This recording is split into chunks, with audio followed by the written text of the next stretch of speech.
All right, here we go. It is a live version of the Nightcap brought to you by our good friends. Hold on. Can you hear that, Bird?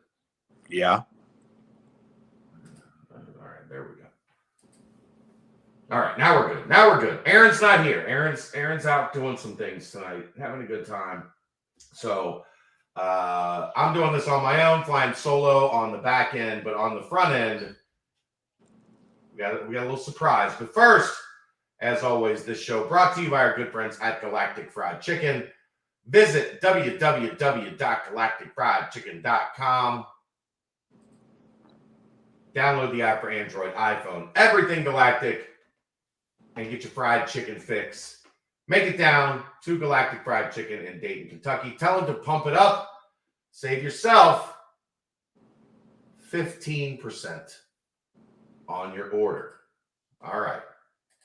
Here we go. The man, the myth, the legend, Bergie Knights, Justin Berg is in the house. We had a fun night, fun evening at Fifth Third Arena, checking out the TBT is in town. All the guys that are playing in the tournament on Monday were here, and they were in the gym and running open gym. 2 courts of open gym action. It tests your senses. It tests your sensibility. It tests your real skill and your ability to be able to watch 2 basketball games simultaneously on courts that are side by side. And if there's anybody I trust, anybody I want to be by my side at an event like this, it is none other than Bearcat Journal's own Bergie Knights, Justin Berg. Justin, what's going on, brother?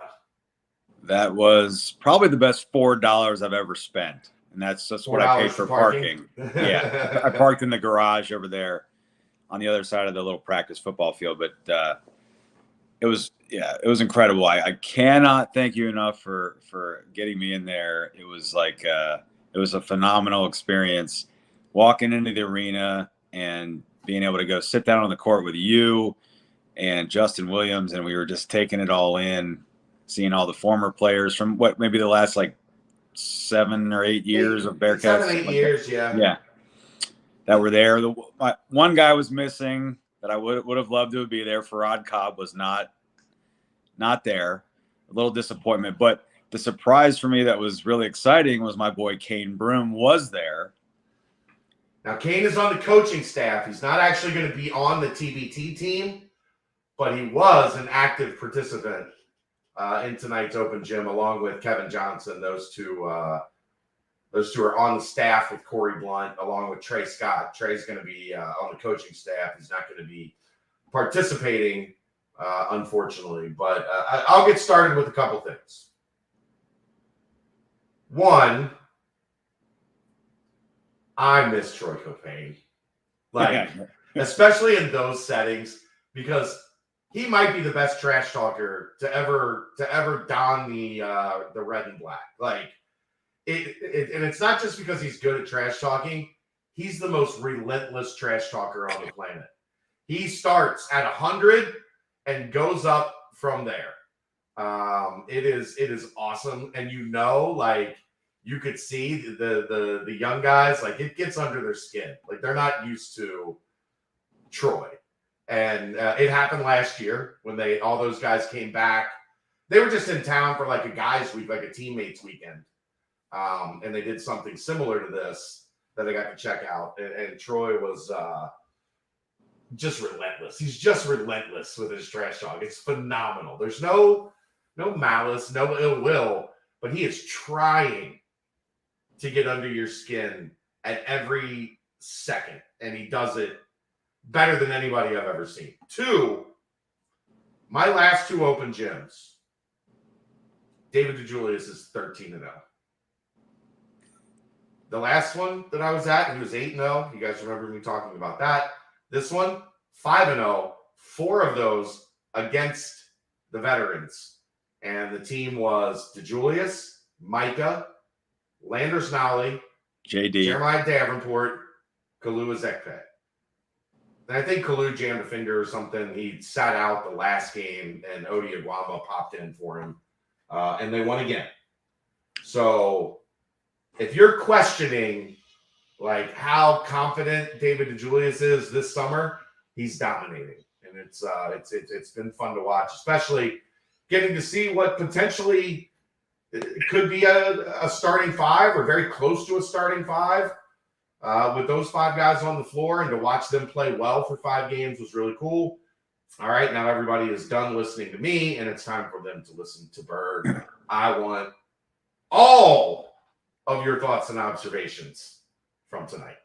All right, well, I'll piggyback on the Dave DeJulius point that you were making, and the thing that was impressive to me was just like his competitiveness that he was bringing to the table, right? So like there was one spot where John Newman was trying to post him up, and he was like, "I'm here, bring it to me, give him the ball." Like he was like, "Do it, bring it to me," and he was just bodying him, and John Newman could not take him anywhere, and I think he ended up walling him up, and I can't remember if he passed out of it or if he just missed a shot, but he was just like, and then on the other end, he was going at people with the step back, getting into the paint, bulldogging right through there. So yeah, I mean, he definitely stood out as like seems like he's on a mission to just take it to everybody and really show what he can do. So I was really jacked about that. Was he bulldogging hoes like them Georgetown Hoyas? Yeah. A little outcast in there for you. I mean, as soon as I said it, I thought that. I just I didn't include that. But I probably would have if I were writing it. But yeah, he was impressive, man. I mean, and he was hitting some step backs in your eye. But I liked his ability to he was getting in the paint and but he wasn't just like chucking. I mean, he was moving the ball and all that. But yeah, he was just, his competitive fire was there. But I will tell you that, in my opinion, the best player on the floor the whole time I was there was my boy Kane Broome. He did whatever he wanted. Taking it at people, and he was swiping it. He was just doing his thing where you thought you don't see him, and all of a sudden he just snags it on an outlet pass or whatever. He's just getting it, and he was taking it to the basket. Guys thought they were going to block him. No, sir. He was still. He's perfect for open gym. Like that's Kane's. That's Kane's. Like, just let him go out and play. No system. No, like just. Let Kane play, and Kane is going to take it at you. Yeah, I mean, you could argue that Jaron Cumberland was also just as effective, but Kane's my boy. I'm going to give him the nod as the most, the best player I saw on the floor as far as just being unstoppable on both ends. But yeah, I mean, as far as the guys that we can start with the TBT guys. I mean, Troy was doing his thing. We had Jacob Evans there. You had Octavius Ellis and Coriante DeBerry and Shaq Thomas. By the way, Shaq Thomas, how many threes do you think he got up? At least 5, maybe 6. All of them. Yeah, and I'm sure we can. Yeah, I was going to say, I'm sure you can guess how many he made. But he was not all of them. No, not all of them. But yeah, I mean, and I think it was so Trayvon didn't play, but he was there. And then with Trey, it's nothing like, I think Trey is just really focused on what's next for him. Be it making that decision of, do I fight through the G League for another year? Do I, work with my agency to get over to Europe? He's at kind of that like crossroads professionally on what he wants to do, and playing in a tournament that you only make money if you win. Like, if something happens, it puts Trey in a bad spot. So sure. He's around. He's going to be around. He's supporting the guys. He's here for the week. But I think just a life decision to kind of, not put anything at risk this week. Sure. And then I think Kevin Johnson. Yeah, Kevin Johnson was there too. Kevin played, yeah. So Kevin's the GM. Right. Corey Blunt is the head coach. I think Kane and Trey are going to be his assistants. Okay. All right. So, yeah, I mean, and what you would expect from Jaron was there. Like I said, Kane. Nothing else really noteworthy from any of the other guys, but that's fine. They were doing their thing. They were showing some muscle and foul. Like if a guy was getting ready to dunk it, like Ak was like, no, sir. And he would like put a little hand into your stomach. I think it was John Newman was trying to like bring a left-hander back, and he was like, "No, son, you ain't doing. We don't do layups here." Yeah, you're not getting that dunk off. But I would say, so let's see. Should we just go through? You do whatever the hell you want to do. I'm just sitting back. I'm letting Berg do his thing. All right, so we'll go back to Dave's team. We'll start with those guys. So Micah Adams was, aka Shuey, was out there looking fine. I mean, I think after last season, he's been more aggressive this summer. Yeah. He's been instead of like I thought a lot of times last year, man. He'd get to the rim, but he just wasn't assertive. He wasn't like finishing strong. He was kind of trying to double clutch and like shoot over. Like no, this summer so far from what I've seen from him, he's been a lot more assertive and aggressive, like taking it to the basket and being more of a factor. Yeah, it seems like last year his brain was just like tied in knots for whatever reason. And maybe it was similar to what happened to DeJulius the year before, where it was just too much on his plate as far as running the team. I don't think he's not a true point guard, and they just figured, hey, you're a veteran, you're a pretty good ball handler, assist to turnover guy, so you're going to have to handle the ball because Dave can't handle the ball and create shots and score. And there was, and they thought that Saunders might have been a little further along, but either way. If you go to his first 2 years, he was fine. I mean, he played off of Jaren really well his freshman year. So the point is I think collectively the fan base is probably very down on Adams Woods, and probably a lot of people wanted him to transfer just like the other guys did. But I think he's taken it to heart, and just from what I seen, like he looked fine. He seemed like you said he was more aggressive. His shot looked good, and he was showing some leadership as well out there, but he's a senior now, so I don't want to go too deep into him, but like he could be more of a factor than we think. And let's say why was he so good like that first year? Why was he so good? Because that team had Jaren, and it had Trey, Keith, and it had Javen, and it had Keith, and like there were options, and he didn't have to be a top of the scouting report guy. I think that's ultimately what it comes down to with him, right? Like, if he's a little bit lower on the scouting report, he can be really solid for you. But if defenses know, like, we just got to, like, neutralize him and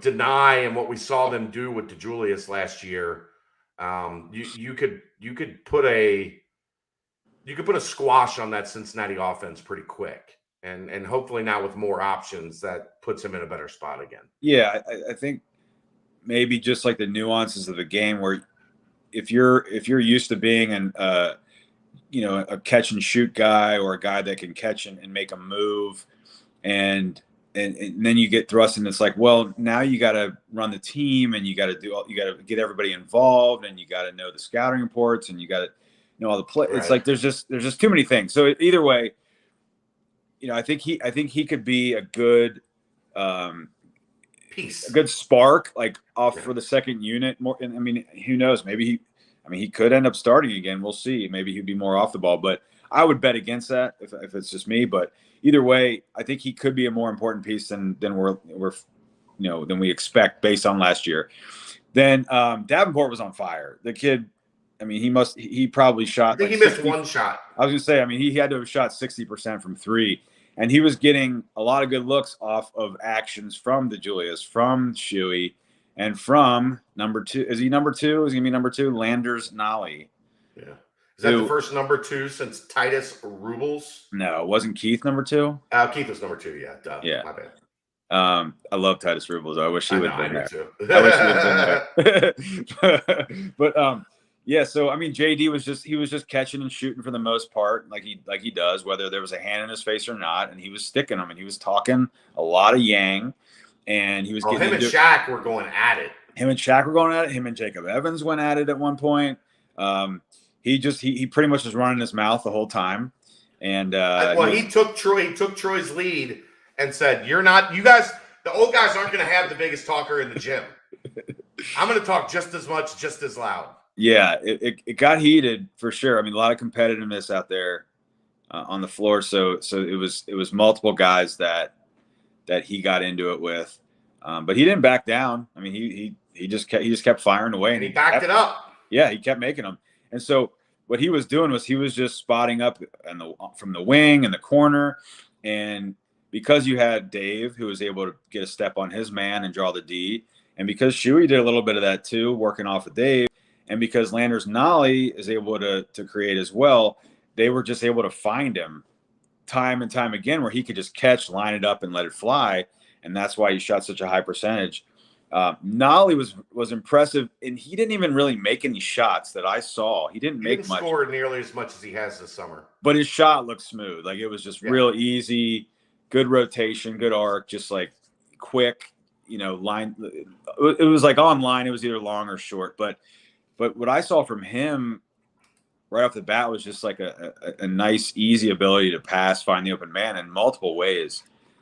The first thing he did was he got it up. He had it at the top of the key, and he took one dribble to get a step on his man, and then he did like a left-handed laser to the corner from the top to JD, who just stepped in and sunk a three.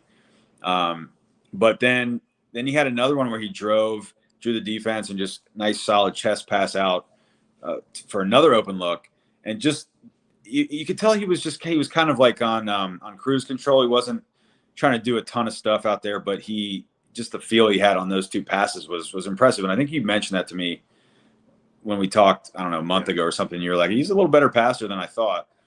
So, and by all accounts, he's their alpha. I mean, he's their best player. Now, maybe he might not be their alpha as far as maybe Dave could be the leader and the main cog in this thing, but like as far as talent and shot creation and with some size and skill and all that, Nollie, from the accounts that I've heard and multiple people have told me, he's their best player. So he's their best player. Right. And so when I start looking at the team, so you look at last year and you're like, all right, they obviously were a terrible rebounding team. They obviously were a terrible offensive team, very inconsistent. Defense was fine for the most part, other than post defense in some spots. But they were good on D. But yeah, I mean, so you look at like, well, can they get better? Okay, well, they really only had one shot creator last year, Dave, and he's 5'11". That's tough against defenses that have 6'5" and up wings. Temple, some of those teams, it was like not a lot of room there. So now you give him a partner in crime that's 6'7". So it's like, okay, you want to now you got to decide who you're going to put your 6'6" wing on, your best defender. You want to put it on Dave, or you want to put him on Landers Nollie? Because if you put him on Nollie, now Dave can cook, and vice versa. So if you go up against a team that only has one great wing defender, now that gives you a better option. And to have a 6'7" guy, my dad asked me, I was telling him about this. I'm not sure who to compare him to as far as Bearcats in the past. I know we always do this, and you're always like, I don't know who to compare.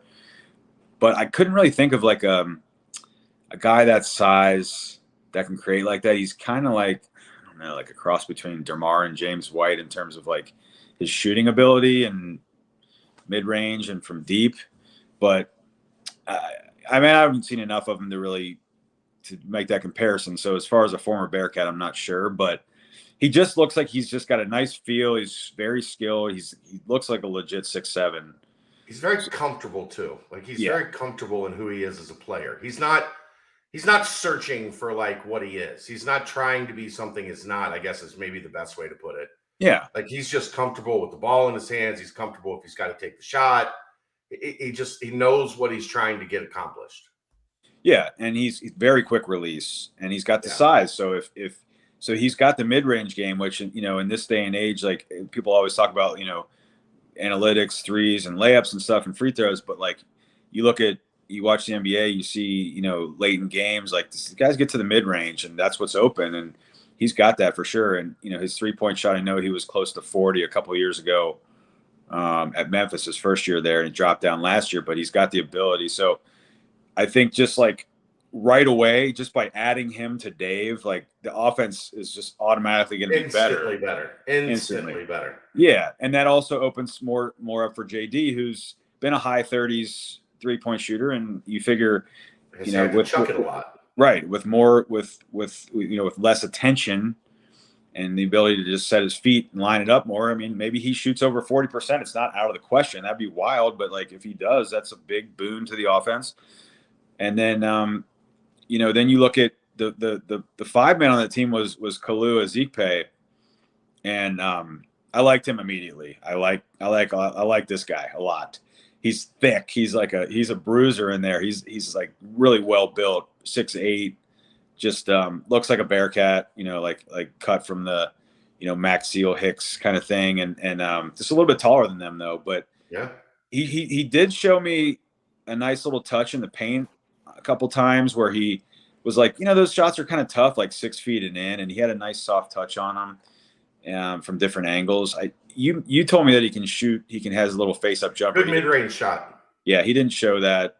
No, not today. That I saw, but and then I saw him like even on D, just like knew where to be, good positional defense, walled up one time, blocked a shot. Played a lot of basketball, Berg. He's played a lot of basketball at Old Dominion.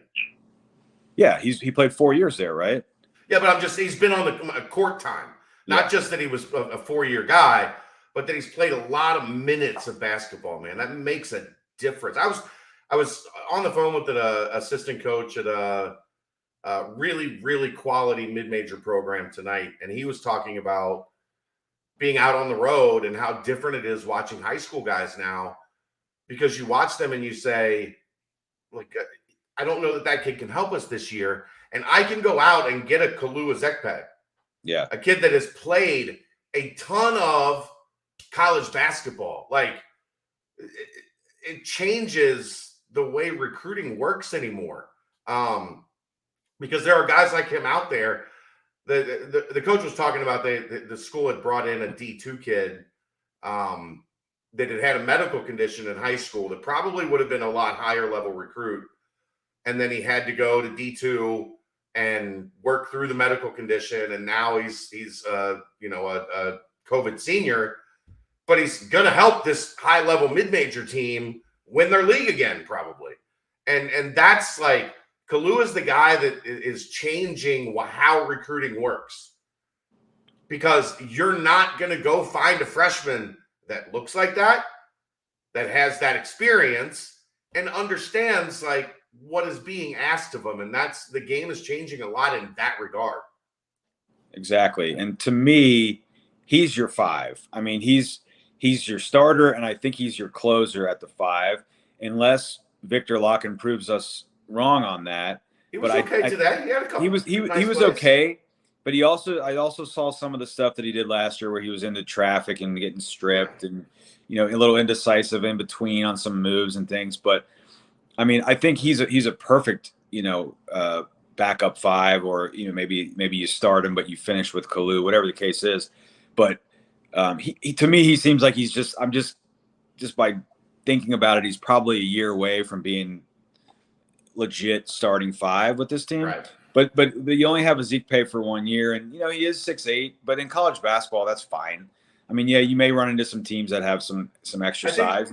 I think the only problem there is he's not like a elite rim protector per se, and that is something that Wes values. Sure. So I think that's going to be the interesting part, is what do they do in terms of getting that rim protection if you have a guy that's not necessarily like, that's not a strength of Kalu, is anchoring the back end of a defense. Well, I think you don't really have that anywhere though, because I think Oguama, I don't buy his shot block timing, and I think Victor has the shot block timing, but he has trouble staying on the court. He gets in foul trouble. He gets injured, turnovers. So who blocks the shots? Who's that? Sage Tolentino. Yeah, Sage Tolentino looks like he's about 7'4". He just looks so tall out there. Did you see the picture I posted? Like, everybody was underneath, like his chin was above the whole team. Yeah, I didn't see it, but I mean, I just looked over. I was like, God damn, that guy's tall. But back to Kalu. I mean, so let's say he's your 5, and maybe he's not the best shot blocker. There's other ways to protect the rim. Walling up is a way to protect the rim. Yeah. Drawing charges is a way to protect the rim. I go back, I always mention this, but a few years ago when Toronto, was in, I think it was after they lost Kawhi, but they made a pretty good run in the playoffs. And Nick Nurse devised a defense that had Kyle Lowry on the back end of this zone that they did, because he was such a good charge taker. So you can protect the rim in other ways than blocking shots. So and what I saw from Kalu was like he's experienced and smart enough to know how to wall up and then block out, and I think he's athletic enough to at least alter some shots. So he may not be like the eraser man, and you would be concerned because if you look at the other guys on the floor in the potential closing lineup, JD's ain't no shot blocker. Landers Nollie isn't a shot blocker. DeJulius is, and you look at maybe Shuey, you look at John Newman. I mean, these aren't your traditional guys that are going to block shots. So it's going to have to be positional. It's going to have to be, ball pressure, denying passes and all that kind of stuff. So it'll be a little different than what we're used to Bearcats wise, as far as shot blocking goes with this team. But can you see that picture? Yeah, I can see it. There's Sage back there in the back row, ahead above everybody else. Yeah, the one thing that was he's tall. I think that was Berg's immediate. Yeah, what is he, 7'4"? I know. I mean, the one bummer was I never got to see him take one jump shot the whole time. So, because I mean, all accounts are that he's a nice, got a nice stroke. You got to see Vic knock down a couple. Vic knocked down a couple threes. Hensley knocked down one. Hensley's shot looks nice. So, all right, so that's like your. Okay, so and we were talking about this when we got there. That I always decide like who's your crunch time five. So like that team that we just mentioned, and then Rob Finney, a guy coming over from Indiana with a lot of experience as well, played in some huge games. Had that game winner against Purdue, had some multiple game winners, beat Butler that time. So it's like, well, where does he factor into like your top 5 or 6 or 7 guys? And is it potentially like you run up against a team without a lot of size, you go, Dave and Finney, and you can get away with it with Newman. But then, where do you go? Then maybe JD isn't in the line, but you got to have Nollie out there. You got to have that shot creation. And then maybe you go Ezikpe. So it's like your crunch time 5 is not going to have a lot of size. How about this one, Dave? Their Berg. What? DeJulius, Nollie, Newman. Yeah. Davenport. And probably Ezekpe. But even if you don't have a lot of like major size, you do have in that situation length and 4 guys on the floor that are 6'5", 6'6", 6'7", 6'8". Yeah, switchable. 6'1", 6'5", 6'6", 6'7", 6'8". Right. So that gives you the length on the wing, and then that gives you some defense against, let's say, whoever the other team's alpha is. And again, switchable. You're able to, you could even turn the pressure up with that. You could press. I know Wes he wants to press. So yeah, I mean, again, like even though it's not a traditional like, hey, we don't have a 6'10" guy out there and we don't have whatever, but yeah, if you go 6'7", 6'5", 6'7" at your 2, 3, 4, and then you're 5 to 6'8", I mean you can work with that, especially in college basketball. So that seems to be, to me, those 5 plus Rob Finney are clearly, and then Victor Lock-in seem to be like your top 7 right there. I would add Shuey in there. Oh yeah, Shuey. Okay, so there's your top 8, at least at this point. But then you look at a guy, a guy like Jared Hensley, who started coming on late last year, and was a pretty highly ranked recruit. He's got the size. He's a legit 6'8". He's athletic. And I know everyone knows, from what you guys were talking about on your podcast, that he had broken his right hand. So he had to just sit there and just shoot only his left hand for a couple months. That's 7 weeks. Right. And so his shot looks much smoother now. There's no hitch in it. It's just like straight up and down, follow through, nice arc. So, he's an interesting piece. Like, he may be another guy that's a year away, but as far as like being legit, like a guy who's a key, I don't know, man. Piece. I think he can help. Like, I'm not saying I'm saying he can help. I think he can help. Was what I was going to say, but I don't know that he's like a starter and like a third option or whatever yet. But he's a guy that like he brings different things to the table. He's a little indecisive sometimes on his like pump fake and drive stuff, where he'll like stop and then he's kind of a little pump fake, little step, his like pivot foot, he's a little off, but when he's decisive, like, yeah, man, he can he can raise up. He hit a nice like 16-footer. He had one in the lane where he just caught it, went up hard, and little 5-footer made it. So like, and then I mean, he's got the size. He's hungry. I mean, he'd be an interesting bench piece for sure. Oguama, he's going to be a similar role to last year. Just like they need energy off the bench, 6'9", get some offensive rebounds, set some good screens. Energy. And, hopefully he can, he kind of has the jump hook, and that's his main move. So we'll see what else he can develop. But, you look at the up front with Ezikpe and Vic and Hensley and Oguama and then Sage, we'll see. But, I didn't see a ton from Sage other than just catching and finishing. What I did see a ton from, I also didn't see a ton from Josh Reed. He wasn't very aggressive, which is fine. It was strange because that hasn't been his MO in the open gyms that I've seen. He's been a little bit more aggressive, but he was playing with the older guys. So I wonder, he was playing with Sage, he was playing with Skillings, he was playing with one of the GAs. Like I wonder, like, right now, if he's more comfortable being like the fourth or fifth guy that kind of like surprises you because you're paying a lot of attention to everybody else.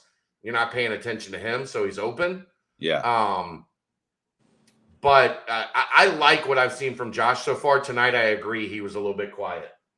Yeah, but I mean, you did see some glimpses of like, hey, he got a rebound and then he just started dribbling it up himself and running, kind of running like a little delayed fast break where he could just find the open man and with an advantage. And he got the ball to Skillings a few times where Skillings was able to get a step, and Skillings was pretty aggressive. He was looking to get into the paint. He was doing all kinds of Euro steps and finishing with either hand. He was kind of like, hit or miss on his actual finishing the layup, but the moves looked nice. And then he absolutely wetted a couple threes. There was one from the top of the key. It was like a little step back, all net wetter. And then there was one I think it was from the left wing where the net didn't even move. He just stuck that one. But he wasn't shy. I mean, he was. Here's what you love about Dan. Yeah, you had to go because you had to get home and take care of family stuff.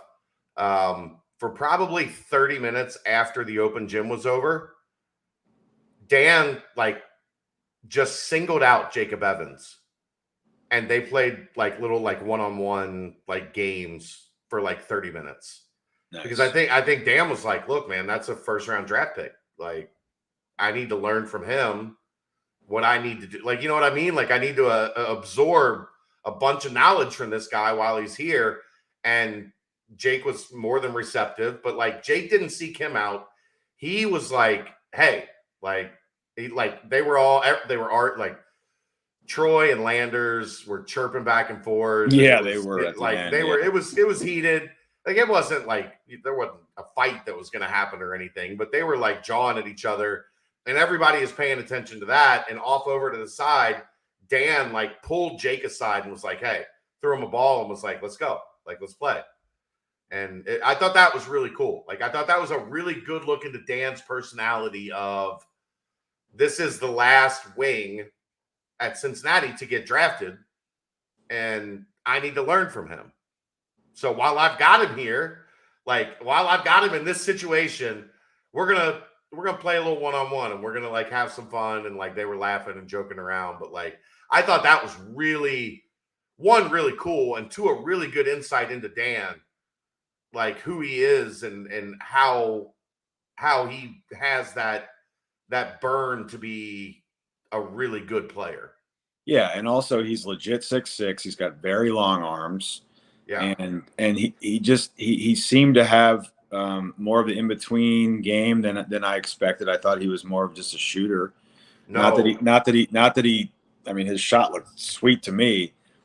And he is a shooter, but there's a lot more to his game. Yeah, he really looks like he could be a 3-level scorer. I mean, I didn't see much mid-range pulls or anything like that, but it's open gym. You're not. Yeah, I get it, but I mean, he did, like I said, he had a lot of the different footwork on his drives. The one thing I would, if I'm a coach, and this is just Mick Cronin trained brain, but like he needs to go off 2 feet a little more on his drives. He was going off one, which allowed, which got him off balance at times, and guys were able to alter him or maybe check him a little in the air. That's why 2 feet is so important. It is. It matters. And I told you this story, but I love that. I just remember, Mick, that Jaron Cumberland, he did this little finger roll in a drill once. He goes, stick that finger roll up your ass, Jaron. He's like, go up strong. He was always with that, go up with power. So, I mean, but you could see, I mean, when did he get here? A week or two ago, Skillings? He's been here about 3 weeks now. Yeah, so Rayfeld hasn't even really got his paws on him yet. And he's added 10 pounds in 3 weeks. Right. But Rayfeld is still having an impact on Dan. Exactly. So you imagine, like, okay, look in a couple of years and he's just like sculpted and he's used to going off 2 feet hard. And, I imagine he's a good free throw shooter. He is. Just based on what I've seen. So you figure he learns how to, take contact. And I mean, he seems like he could be a 20-point-a-game scorer in a couple of years. 15, 16. Yeah. Like that. He's a guy that's going to be, I mean, I don't know, dude. Potential to be an all-conference type player. Yeah. I just see whatever you could ever want out of like a 2 guard with his size and length, and just he has the ability to shoot, and once he just rounds out the rest of his game, his footwork, stuff like that, his strength, like he could be close to an 18, 20-point guy. I'm a big Daniel Skillings guy. Yeah, I mean that kid's got a bright future. Yeah, I definitely came away impressed, and how much can you really tell from a open gym? I mean, they're going against former guys. They were trying to be competitive. So those guys are pros now. Yeah. Like, those guys are trying to get ready for a tournament. Like, let's be honest. Like, a year ago when this happened, those were just guys that were back in town. Like, they were partying. They were like, the night before, they were out on the town all night having fun. Like, that was the point of their trip a year ago, was to come here and like spend some time back together as a group that hadn't seen each other much when they played. Right. And now they're getting ready for a tournament. Like they're a lot more serious. They're a lot more like dialed in. So they weren't giving the young guys anything easy. Like it wasn't like they were out until 5 a.m. the night before, and then they showed up for open gym after sleeping like 4 hours. That wasn't the case today. One more Skillings observation. Remember when he blocked Ock twice in a row? Twice. Yeah. He blocked Octavius Ellis twice around the rim. The first one was a one-on-one where Ock was going up to finish. And he didn't try to go up and dunk it, but he was going up for a strong 2-hand, 2-foot finish. And Dan went up and blocked him. The ball kicked out. Ock went and got it. Came back in, gave him a little shoulder, went up again, and Dan went up and blocked him again. With his left hand. Yeah, I messed with Ock afterwards. I'm like, you can't let the freshman block you like that. And Ock was like, I didn't even jump. Yeah, but I mean, whatever. Either way, I mean, he blocked him twice at the rim. It's not like he wasn't trying to score, and he's 6'9" or 10. So, but yeah, I mean, I would say I came away very impressed with Ezikpe and Nollie, even though Nollie didn't really get it going on the scoring front. Dave did his thing, and I mean, JD just shot the lights out. But Skillings showed me that he's got a lot of potential. Yeah, and you imagine he's gonna get some opportunities this year, and there's probably gonna be some games where he really shows you what he's got. Same thing with Reed. And then there'll be other games where it's maybe, they get a little look each half or whatever the case is, but they're going to have to play. Remember what you said at the beginning. This team's old. Yeah, that's true. Yeah. Outside of the 3 freshmen, this team is old. With Finney and Nollie and Ezekpe added into Davenport and DeJulius and Adams Woods. Like, there's a lot of basketball. Jeremiah. Oguama's a senior. Yeah, there's a lot of – these guys have played a lot of basketball. John Newman. Yep. Like, these guys have played a lot of ball. So and then isn't Hensley – well, this will be Hensley's 3rd year. Yeah. And then Victor's 2nd year as far as being healthy. but third year in a college program. Sure. Even though the first year he was very limited. So you got the 3 freshmen, and then you got Hensley and Vic, and then everybody else is basically either a senior or a 5th-year guy. Right. So when I look at this team, and I've got an article coming. I've got it drafted up. I just wanted to see the team in person. So I'm going to bring some of this in here, but I look at this team and I think they have a ceiling of sneaking into the NCAA tournament. It's not something that I'm going to expect. It's not something that's like, if they don't do it, it's a disappointment. But when you look at how old they are, and you look at maybe they get a little bit out of their young guys, and you look at what Nollie could potentially be, I really think when I look at the team, it's like if Nollie can be the guy and he can be a first team if he can be a first team all conference guy, that raises the team ceiling. If he's inconsistent or he's just not quite what we thought he was going to be, then they're not going to be a tournament team. But I think the defense will be there. They're not going to be as shitty at rebounding. Wes will not stand for that. And I think just adding Nollie and Ezikpe into the equation on the offensive side should really improve that, the whatever they were they in Ken Palm last year, like 190th. I don't even know. It wasn't good. Yeah. So not great, Bob. Yeah. Not great. So I would say like ceiling, 10 to 12 seed in the tournament, sneaking in. But I think they're at least an NIT caliber team, which, hey, it's not what we want ultimately, but it's a step up from last year.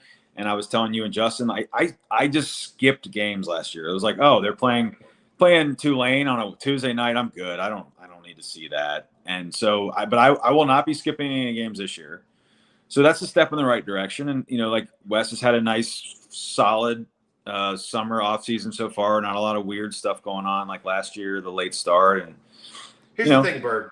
I think this is a reasonable step for like the first year of Wes Miller, for like the actual first year of like what a Wes Miller team is going to look like. Like I just didn't, when I watched that team last year, like it felt like they fought so hard just to like even be competitive at times. Right. Like the pieces didn't fit like that. There were no, you're a big synergy guy, which means you understand adjustments, then opponents make adjustments, then you make adjustments, then opponents make adjustments. Like that's how a season works now in the digital age, because nothing is a secret anymore. Like when you put it on tape, teams all like the day after you put it on tape, they are able to break it down and say, okay, Cincinnati's trying to do this. Yep.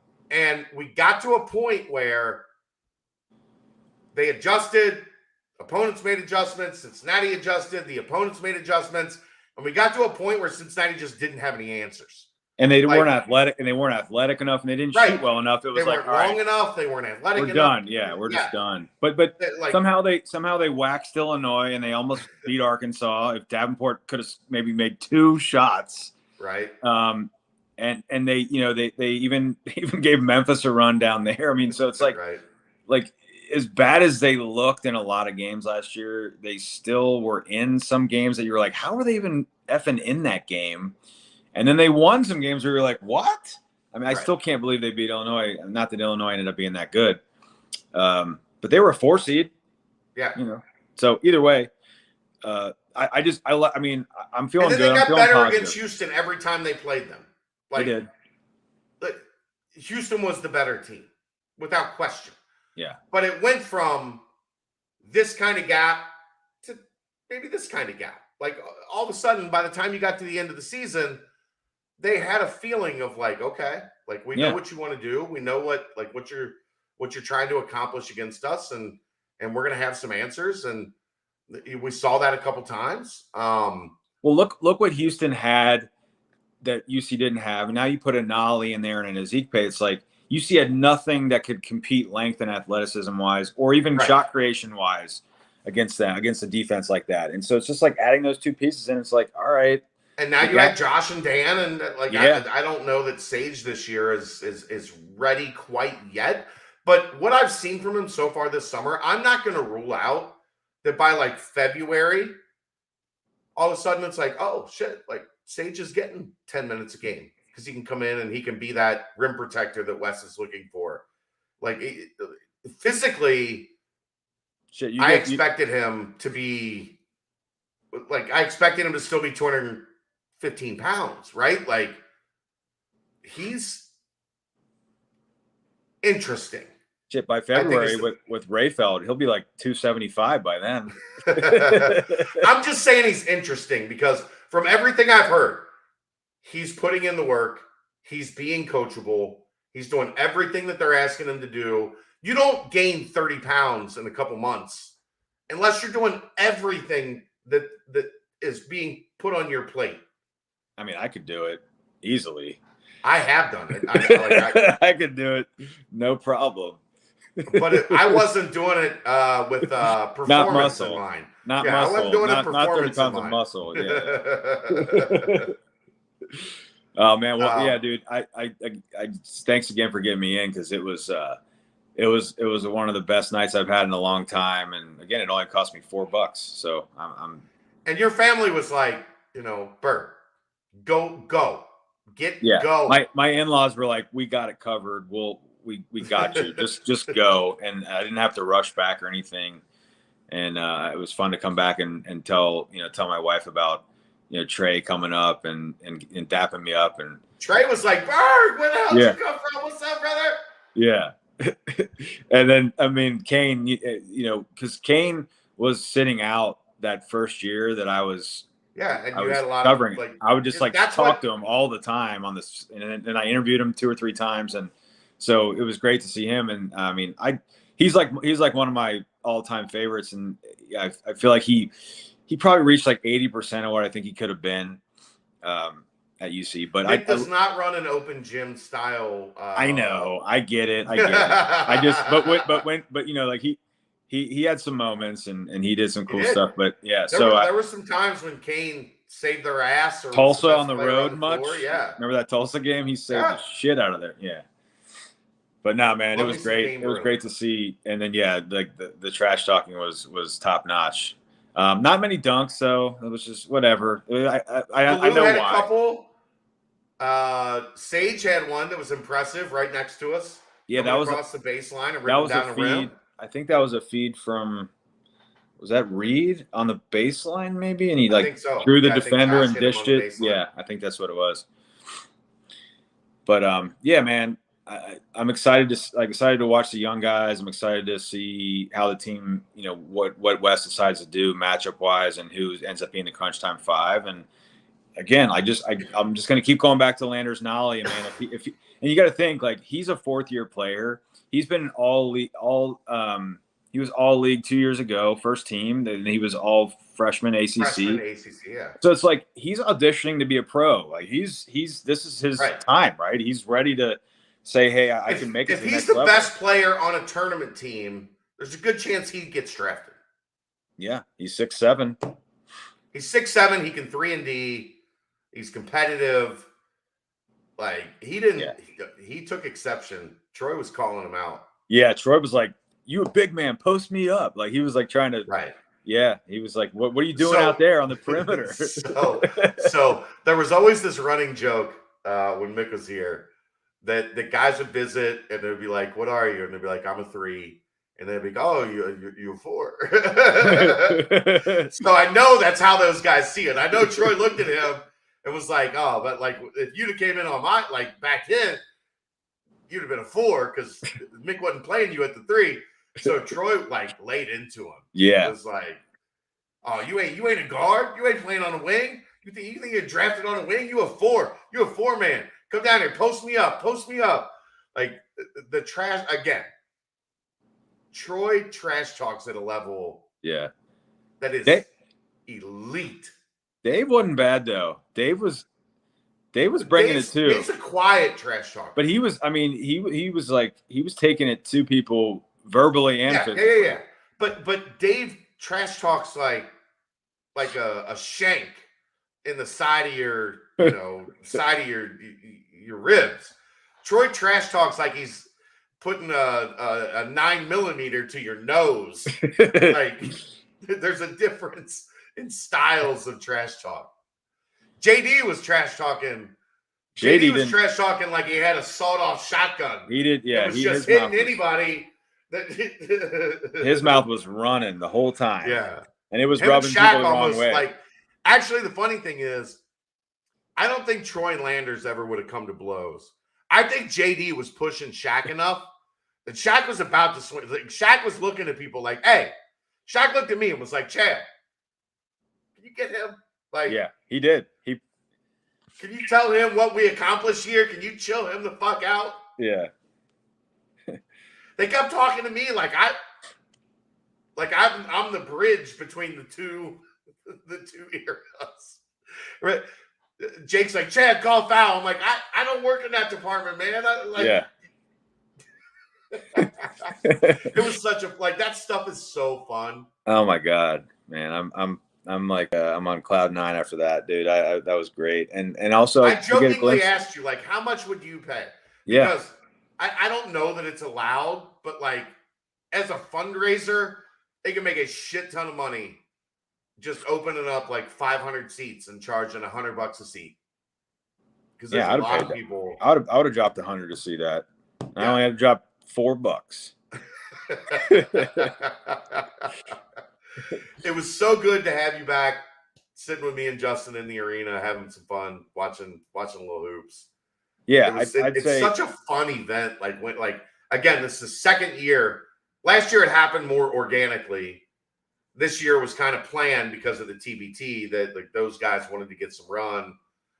Were you surprised that the starter team went 5-0, including 4 wins against the old heads? They only played one time against the other, like the Rob Finnessy, Odioguama.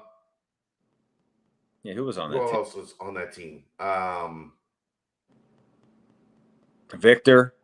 And then it was like some other guys to round out the field, like the walk on, like the whatever. CJ Anthony. Oh yeah, CJ. Yeah, he had some nice moves. I like. He can play. Yeah, he's a good baller. Anthony can play. He's a baller. Like for a walk on, that's a kid that could. There's a lot of places that would be really happy with CJ Anthony, like on scholarship playing. He can shoot it. He's got the floaters and all that stuff. He's strong as the guy's just built. But yeah, I mean, I don't know. I guess I don't know if I'm surprised by an open gym any results really, but yeah, I mean, Dave was just cooking and so was JD. I mean, they were shooting such a high percentage between the two of them. And they only play, to be clear, they play to 7. Yeah. 3s count for 2. 2s count for 1. Yeah, so like they were getting like 6 points from JD almost every game. Bang, bang, bang. Like, and that one game towards the end where Julius hit those 2 step backs, perfect switch, top of the key. Right. Like if you're playing a game to 7 and you have 2 guys that can't miss from 3, you're gonna dominate. Yeah. Yeah, man. Well, so then what? So here to finish up, like, so what do they have? Like a few more weeks of the summer stuff, and then how does it go from there? So they have three more weeks of summer, basically to the end of July, of summer workouts, which is 4 hours with Ray Felt, 4 hours in the gym with the coaching staff. Per week? Then a week. Yeah, every week. Okay. And then they break, and then they'll come back at the start of the semester, and they'll do the same thing all the way to the start of practice. 4 hours a week in the gym with Ray Felt, 4 hours a week on the court with the staff. Okay. And then when practice hits, then it goes to 20 hours a week for everything. Okay. Hawaii's going to be interesting, man. Like, we'll get into it as we get closer to the season. If this team, I said, and I agree with you, if they get a win in Hawaii, like they're going to get a signature win based on the way that field is set up. If they can go to Hawaii and kind of surprise people like they did in Kansas City last year, they come home 2-1 from Hawaii, like, then you're talking about a team that's got a couple marquee wins and an interesting roster, and like it's a really fun year set up for Wes Miller. Like I'm excited to see, much more excited to see how this plays out than we were at this point last year. And You saw it, man. There's a lot more shots made from the guys that are on this team tonight. You went to a practice last year, and I missed out. I don't know, was it because of Kelly or I can't remember what it was, but you went to a practice. I was supposed to go with you. You went to the practice, and you walked out like, I don't. Yeah, I remember all I said was I looked at, I think Terry Nelson was there. I was like, Julius is going to have to be really good. Because it ain't many other guys that can get a shot that you would want them to get on their own. There's going to be a lot of guys taking shots that the defense is like, yeah. Don't you go ahead and take that. Who's going to start for the TBT team? I would go, I think it's pretty easy, like mostly easy. Troy, Jake, Jaron.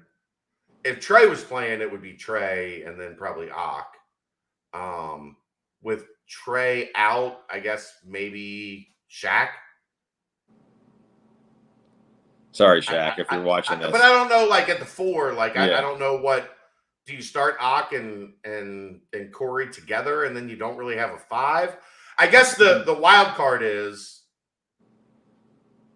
Isaiah Miller and his schedule at the Summer League because he's with the Utah Jazz at the Summer League. So you could have Troy, Isaiah Miller, Jake, Jaron, and then one of the 5s. Wait, so Kane's not playing? No, he's a coach. Okay, because that would have made it. I would have gone 4 guards and then Ak.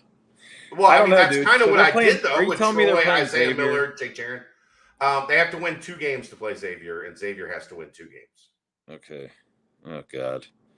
And I kind of got a glimpse of who they got their guys that always beat UC, right? You know, Fluid and Makura. Yeah, shit. I can't do it. I can't. Look, regardless of what UC's ceiling is this year, they got to beat them. I can't do it anymore, man. I'm done. I'm done with it. Come on, Wes. Figure out some way to beat this goddamn team. I can't do it. I can't. I don't want to think about them existing.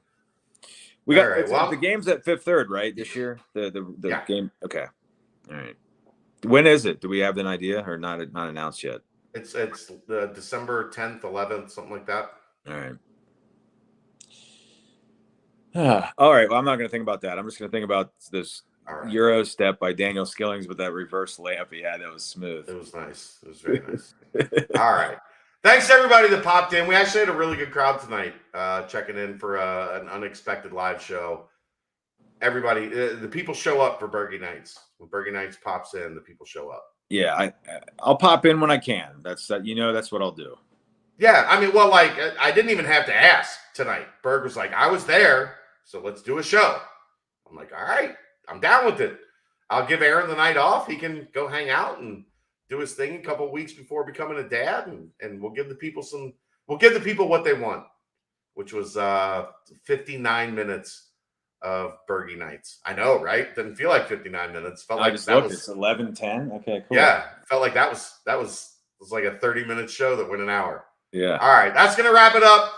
He's Justin Berg. Always appreciate him stopping in. I'm Chad Brendel. We'll see you next time. It's the Nightcap, brought to you by Galactic Fried Chicken, right here on BearcatJournal.com.